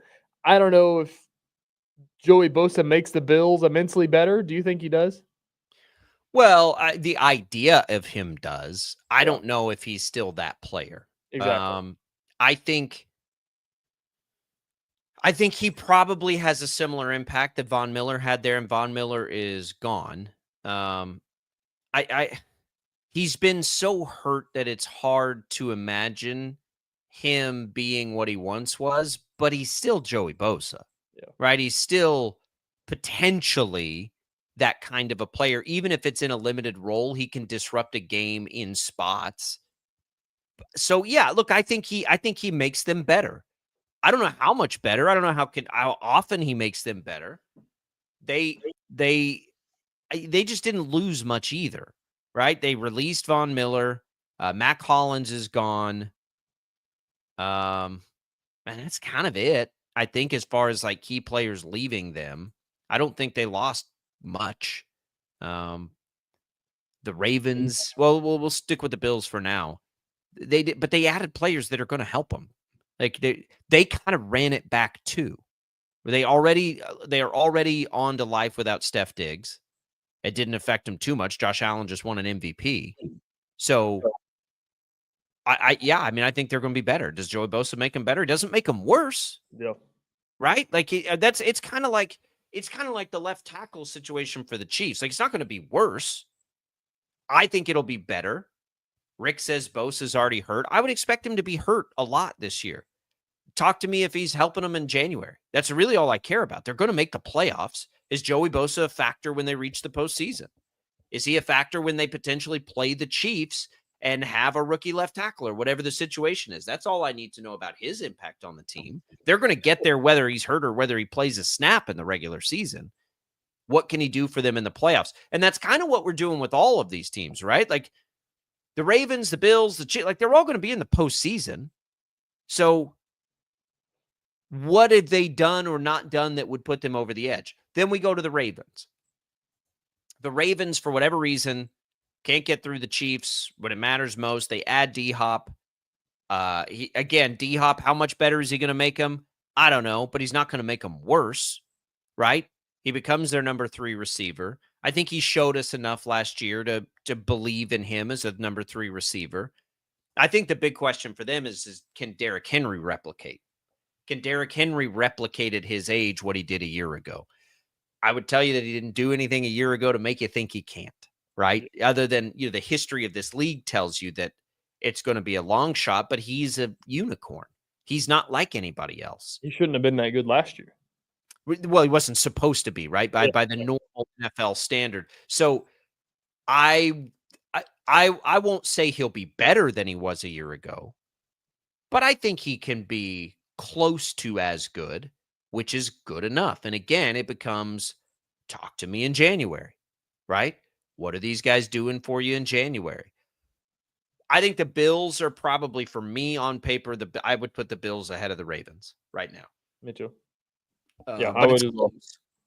Yeah, I don't know. I think that honestly, the conversation to have is like I said, that these teams, Chiefs, Bills, Ravens, have kind of just been the big three of the AFC. You can throw the Bengals in there for the year that they were the Super Bowl, but they know that they've got a roster that's good enough to go win a Super Bowl. And so I think that there's a lot of staying pat, and you get as good as you can get without breaking everything up. And I think that they've done that. I think the bigger conversation is who might be the next team to come make a jump in. We saw the Commanders. Does anybody join them? Yeah, I think in the NFC, just an example, I think the Commanders got better. I think they went to the NFC Championship, and they got better this offseason. So they're a team that's going to be a ton of fun. I don't know who in the AFC is primed to do something like that. Obviously, the Bengals brought back everybody, so I could see them rejoining the mix because it feels like they can't be worse than they were last year with the roster that they have, as you keep saying. Other than that, I'm not sure. I'm not sure who that's the Eagles. I think the Eagles maybe got a little worse. I don't, but they may have the room to do it. Yeah, as I said, right? Like I think they're still. I have no problem with them being the favorite. Detroit will be healthier. Detroit kind of feels like Kansas City to me. Like Detroit's not going to be more injured, most likely, than they were a year ago. I think Detroit is being. I love Detroit at 10-1. By the way, I really like. I think the Commanders are probably the most likely to regress a little bit of all the teams that were that were up that high. I think they're the most likely to regress. Yeah. Not out of contention or anything like that. We'll see if they can replicate what they did a year ago. The Niners are 20-1. They got worse. But how much room did they have to just, kind of get healthy? The Packers are 20. I love the Rams at 22-1. I think the Rams probably will continue to get better. But I think you got to go even further than that when we talk. And by the way, the Cowboys are 60-1 as we're just looking at this. I think there is at least a decent chance that the Cowboys finish ahead of the Commanders in the NFC East with Dak Prescott back healthy. Decent chance. I wouldn't say likely. And I know I'm a Cowboys fan, but people who listen to the show know I have not been confident in the Cowboys in a very long time. But 60-1. What makes you think, what's your biggest takeaway the Cowboys did that made them better? They got Dak healthy. Okay. Dak didn't play last year. That's the big. I mean, they got a quarterback. And I'm not the biggest Dak fan in the world, but the dude was an MVP finalist just a couple of years ago. He got hurt. They got him back. They made a coaching change. Like that should be enough to rattle the cages of the NFC East, I would think, as a healthy Dak Prescott. Say what you will about Dak, and I say those things too, but he's good, right? He's healthy. 60-1? 60-1? I mean, they're like are they like bottom 10? 3, 6. No, they're bottom half. They're bottom half. But that one to me is the most surprising. Not that I think they're going to win the Super Bowl, but 60-1 is pretty wild. Pretty wild. So anyway, that was just a quick aside. I think the place to look when we look at the Chiefs at what could pull them down a little bit are the Chargers and the Broncos. How much better did the Chargers and Broncos get? And how much will that impact the positioning of the Chiefs when push comes to shove? Because when you look at the Bills, right, the Jets are not going to be good. The Dolphins probably are not going to be very good, and the Patriots are not going to be very good. I You're have looking at 3 that words for you on division. that. Mike Vrabel. Oh, Max, come on now with the pay. I love Take off Vrabel. your rose-colored Vrabel's one of my glasses. favorite coaches in the league. Take off But your come on now, rose-colored Max. glasses. Yeah, you're the rosiest. You got your Hawaiian and you're talking Beatles yesterday, and like it's 19. We're in the hippie movement with Max. His Greatest rock and roll rose-colored band glasses. ever. No, the Patriots are not going to contend for much this year. Be wild if I'm wrong, Max, but I don't think I am. The Ravens are in a pretty tough division. We'll see what Aaron Rodgers brings to the table. Aaron Rodgers, by the way, did you see yesterday? I'll be out of the spotlight when I'm not playing football. Dude's like producing documentaries about himself.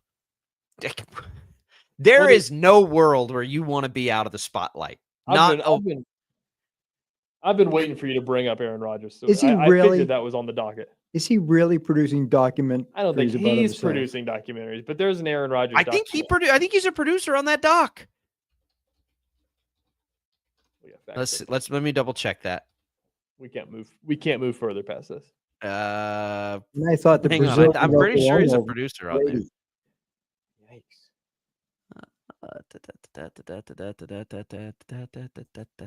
I mean, obviously he's okay with it. I don't know how to find this fast, guys. I just saw it yesterday. All right. Anyway, there's a documentary about him coming out where cameras have followed him everywhere. But can we to get on and be like, yeah, Aaron Rodgers, he's going to step away from the spotlight. There's nobody that more passively aggressively loves the spotlight more than Aaron Rodgers. Like in the history of sports, maybe. That dude loves being the center of attention. Yeah. And he loves pretending like he doesn't like to be the center of attention. Also true. For a guy that always complains about the media, to have a weekly segment on the noon slot on ESPN with Pat McAfee every week doesn't seem like you hate the media that. The only thing Aaron Rodgers likes more than being the center of attention is pretending like he doesn't like to be the center of attention. Yeah. And it's not even like you're not fooling anybody. Oh, okay, you're just going to step away. We're never going to hear from you again. I don't think that's the case, buddy. I was making listening. a documentary about yourself. I was listening to somebody last night. I don't know what show it was I was listening to about what does this do for the Steelers? Like for Mike Tomlin to be the coach that he is, and then it's like, oh well, now it's going to be Aaron Rodgers' farewell tour for a team that they still haven't had a losing record under Tomlin. So it's like they want to contend, and then it's like, well, now we're going to contend with this quarterback that's going to take his farewell tour. Well, are you happy if you're the Steelers? I mean, it's all relative. I think he's him to go past the year. I think there is at least a small chance, if not a decent chance, he's the best quarterback they've had in the last 5 years.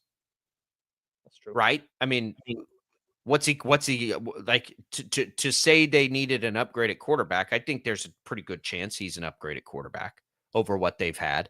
I mean, Russell Wilson he had some flashes, but then it quickly came back down to earth. Aaron Rodgers wasn't terrible last year.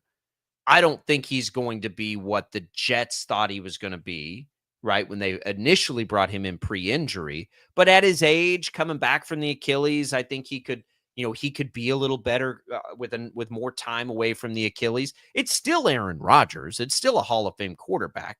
Granted, a little bit older, but they brought in DK Metcalf. If they can figure out, TJ Watt and all that stuff. Yeah, look, I think that the Steelers can compete in the playoffs or for a playoff spot. Sure they can. So I get it. I don't know why they didn't go a different direction to try to get better at quarterback. Will Howard's there. Aaron Rodgers probably going to be good for Will Howard. It's not a terrible situation for Will Howard, honestly. I think Aaron Rodgers, he's so hard to figure, but I don't know that. I mean, I don't think he was ever, at least that I can remember, unkind to Jordan Love. I think he was fine with Jordan Love. He didn't like that they drafted Jordan Love, but he wasn't a bad teammate to Jordan Love, at least from anything I've ever heard. Not like Brett Favre was to him, right? That is a bad example to follow, but I think so he's going to help Will Howard. He's going to help them win games this year. It's just like to put up with everything, and their goal has to be to win a Super Bowl after all this time just sort of being there. I think the question becomes, does he help him do that? Does he? No, probably not, but he makes him better. I mean, basically, like, does he make him better than Russell Wilson? Yeah. I think there's a pretty good chance he does. It's not a lock, but it's a pretty good chance he does. So I get it. But to come out and say, I don't want to be after this, I'm like, you won't see me again. I don't think that's true. I think there's a lot of people that hope he's going to have a podcast 2 weeks after he retires. Yeah, a podcast about, politics and peyote and maybe a little football, and the things that he thinks people think are so interesting that nobody cares at all about. This documentary is going to be weird, man.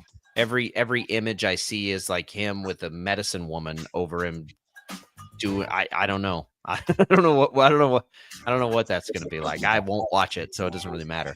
All right, we'll come back. Shreyas Laddha, our KU Insider, joins us. Kansas makes a basketball move. We'll talk about it next.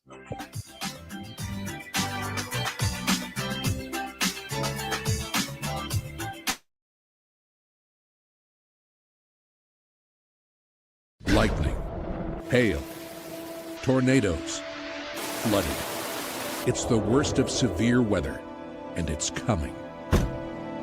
Spring brings warmer temperatures, but also dangerous weather conditions. Stay up to date day or night with the Storm Team 12 weather app. You'll get accurate forecasts, so you can plan ahead and stay safe, no matter the weather. Download the Storm Team 12 weather app, brought to you by Stutzman's Greenhouse. The future of television has arrived. Next Gen TV is here with stunning video, movie theater quality sound, enhanced voice clarity, and interactive features, all upgradable for the future.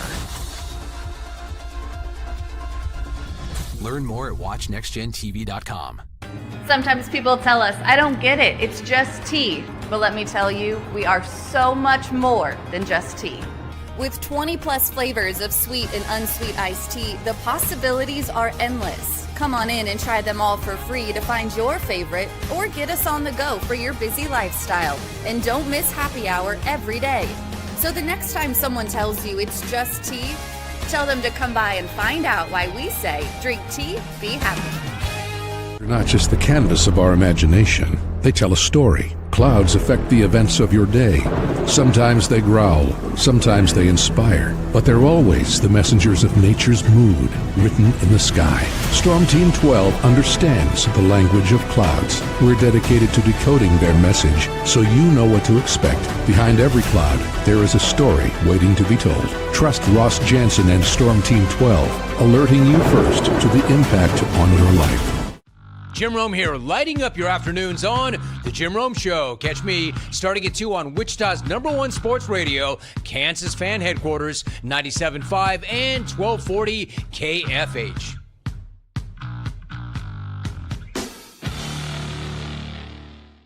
What is GMFB overtime? It's Peter, Jamie, Kyle, and Akbar breaking down the NFL 5 days a week. It's okay to be excited. It's this, that, and a whole lot of fantasy. It's football for everyone. Weekdays at 10 a.m. on KSCW. Odyssey is one of the most influential audio and entertainment brands in the nation. You already know Odyssey's iconic local radio brands in Wichita. But did you know Odyssey has the country's best collection of music, news, and sports brands? Odyssey is also a premium podcast creator, major event producer, and digital innovator. Odyssey brings people together across the country and right here in Wichita. Odyssey also delivers meaningful radio and digital audio results. Find out our story and impact at odysseyinc.com/Wichita. Make yourself known now. 83101 in traffic pursuit. Oh my God, here. Investigate TV Plus begins with real people.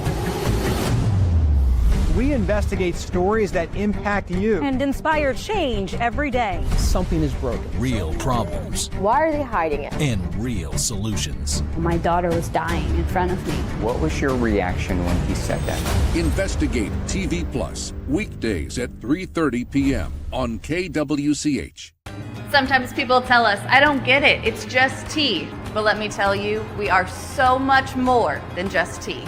With 20 plus flavors of sweet and unsweet iced tea, the possibilities are endless. Come on in and try them all for free to find your favorite or get us on the go for your busy lifestyle. And don't miss happy hour every day.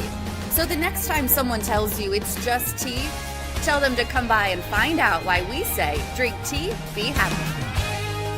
Mornings are busy. We're here to make your mornings better. We report the stories that affect you. 3 more hospitalized from contaminated apple juice just a day after the FDA issued a recall. We're here to make your mornings better. Closing east and westbound lanes of K96 for repairs. With 12 News, you're prepared for your whole day. Scattered thunderstorms across the state into the afternoon. Stay a step ahead with 12 News this morning on KWCH and KSCW.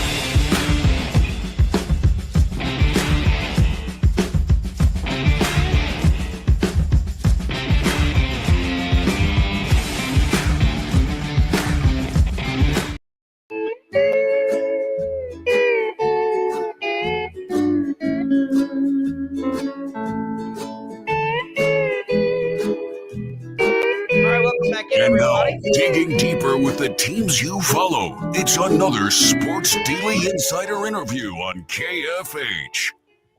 Shreyas Laddha joining us on a Hawaiian Shirt Wednesday. Shreyas still has not caught the bug yet. I don't know why. Shreyas, you've been doing this a long time. We've been rolling Hawaiian Shirt Wednesdays for a year at least. What's the problem here? You have to own a Hawaiian. Like they have become hip again, right? For you young guys, like they're kind of cool again. I mean, I was rocking Hawaiians when they were very uncool, and then now everybody's kind of has them. You gotta have one, don't you? I think I have one in the back of my closet. I gotta find it. I don't wear Hawaiian a lot. I'll wear a lot of knitted polos and stuff like that. But honestly, in full this thing, I'm usually waking up about 10 minutes before these radio hits, washing my face, and then getting to work. But we appreciate you washing your face. I don't even know what a knitted polo is. But we don't have a knitted polo day here on the show. We have Hawaiian Shirt Wednesdays, and it was a good day to do it. KU finally made a roster move. Like they finally gave us something to talk about. Shreyas Laddha here, our KU insider at SHRE98 on X. You can find all his work at the KC Star. Shreyas, Cole Rosario, what do we know? How did this come together? Yeah, he was a guy that was pretty highly sought out. He just visited Kansas last week. He spoke very highly of KU. I talked to him Monday night, and he was like, I'm coming to a decision very soon. Soon. I'm like, what does soon mean? He was like, this week for sure, but soon. Obviously, next day, he announces Tuesday morning. I had a pre-written story already with a few quotes of his and stuff like that, but he's a guy that is a big get for Kansas, I think, in the sense of, in many reasons. He's a guy that can play combo guard, wing position for them. I think something they've lacked. He shoots really well from three. He's shooting 44% in I think the Chris Paul, circuit, part of the AAU league right now. He's in right now. He was shooting well when he played at Overtime Elite. And I think he shot well before he joined Overtime Elite at Moravian Prep.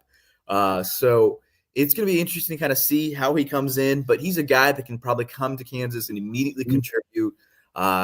It's a big get for Kansas. He canceled his Duke visit. He canceled his upcoming Florida State visit, I think. He's a Miami native. He picked Kansas over Miami, Duke, UNC, a bunch of other schools. This is as big of a get I think you can get in this summer, at this point of the summer. And I think he fills a lot of needs for Kansas. And he's a guy that, was a top 30 recruit in 2026, but reclassed to join Kansas right now. I was going to say, what went into the reclassification? I'm sure you talked to him about that. I'm sure it was, the fact that he was getting offers to come play right now, so might as well not wait. What all went into that? Yeah, so, I mean, he had gotten a lot of buzz from various schools of, we'll take you either 2026 or if you want to reclass, we'll take you to 2025. I think Kansas did a really good job of illustrating the need, that they need him out there, that there's going to be a clear role. And he was always ready. He always had in the back of his mind of like, if I need to reclass, I can do it. I just got to, finish up some paperwork and obviously finish up some school stuff.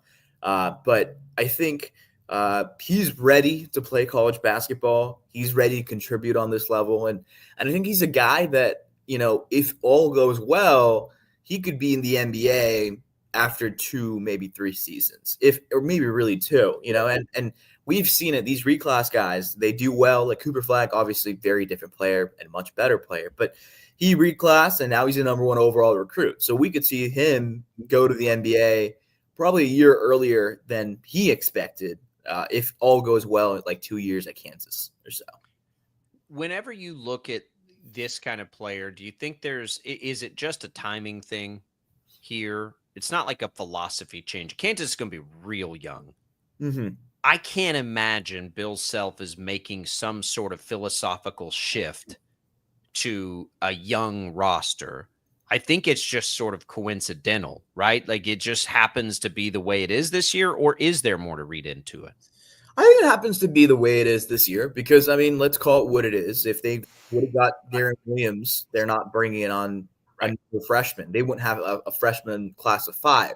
Corbin Allen, late pickup in the middle of the summer, a guy that was not on most people's radars until, the end of the season, April, May or so. I think the big thing with this group is they've done a good job of balancing young and old. I think that they necessarily didn't do as good of a job at last year. I felt like the group was very old for the core outside of Flory. And obviously the 2 guys they had sitting on the bench, and Jamari and Elmarco Jackson, who, redshirted that season. It seems like they've chased the opportunity to build the team around Peterson. And I think that's the right way of doing things because he's an unworthy talent. And however good or bad Kansas is this year, I certainly think they'll be more exciting to watch this iteration of basketball than what we watched the last 2 years with Hunter Dickinson, DeJuan Harris, and KJ Adams.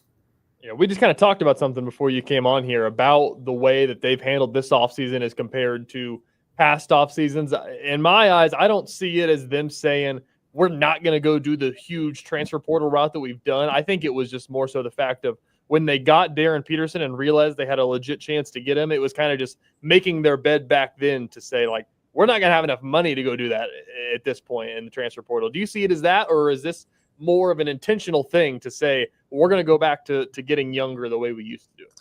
I think a little bit of both, right? Darren Peterson, his price tag allegedly is pretty high, and I know Flory got a nice pay bump as well. So you factor that in after he comes back. So, with the rev share thing, obviously it's now slowly getting back into this thing, but their roster's probably, I would presume 10, 12 million. I heard around that number, what Kansas is paying, depending on what they're paying this kid coming in. But next year, right, Goff has said that from rev share, the Kansas will be in the top 10 percentile. What does he mean by that? He said he thinks it'll be 4.5, 5.5 million. And then we're not including whatever money coming in from NIL, but we can presume the money that Kansas is going to spend on its roster and any team on its roster next year will probably be less than what they're spending this year. And I think the reading in between the lines of that is I don't think Kansas loved the fact that they were getting outbid on guys like Darren Williams for $4 million. Like NC State coming in for $4 million was just something Kansas could not pay, A, and B, I think this whole, we talk about it, Kansas fans talk about it, the prestige and allure of Allen Fieldhouse. It's a clear, recruiting factor, but the money thing where if you're giving them $500,000 more, or $1 million more, kids are going to pick that no matter how good or intriguing Kansas basketball is with its history and everything. So I think, they looked at where the roster was at last year. They looked at what they had to bring in. They realized they were at a little bit of a budget cap compared to a few years back. And, there were some things that didn't work out that probably should have worked out. Dame Sarr, Daniel Williams. I know one of those, at least one of those was heavily expected to join Kansas, and both of them didn't work out. So it's been a lot of swings and misses for Kansas this summer. But honestly, the roster's played out a lot better than I expected.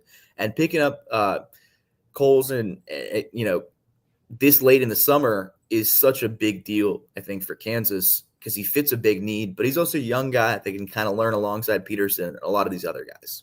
You told us they were looking for a shooting guard, basically, and that doesn't you were spot on with that. It doesn't seem like the biggest need, though. Who's backing up the bigs, right? Like, who's coming off the bench right now to help out down low? Yeah, that's a very good question. I know they've been linked to Paul Miyambaya from NC State. They've been linked to a couple of bigs from Europe, the Turkish big as well. I'm sure they'll pick up somebody. The thing with this is there's going to be somebody that will end up getting picked up late. I think now you can convince them, like, okay, you can be our last roster addition, whatever. There will be somebody that will want to back up Flory, or that's a developmental big that they can give, 10, 15 minutes a game to. The thing that I'm intrigued about with this pickup is he can play the wing. So I think the wing position is something they severely lacked. And he has incredible athleticism. He's like a 45-inch vertical, et cetera. Like that bounce along with the shooting ability is something that Kansas is going to enjoy, I think. I think to see how things play out with a big, I think obviously they probably bring in somebody, but I've been thinking about it more. I don't necessarily think it's a horrible idea to have a guy like Tiller or Calderon backing up Flory, maybe play small a little bit if things don't work out. But I presume a big will be added in the next, month or so. Back to the revenue sharing thing. So just to shine some more light, because nobody ever really knows what's going on with the new rules and when they're happening and everything. So is the assumption that it's going to not go into effect for this coming season's roster, but it'll be the year after, correct?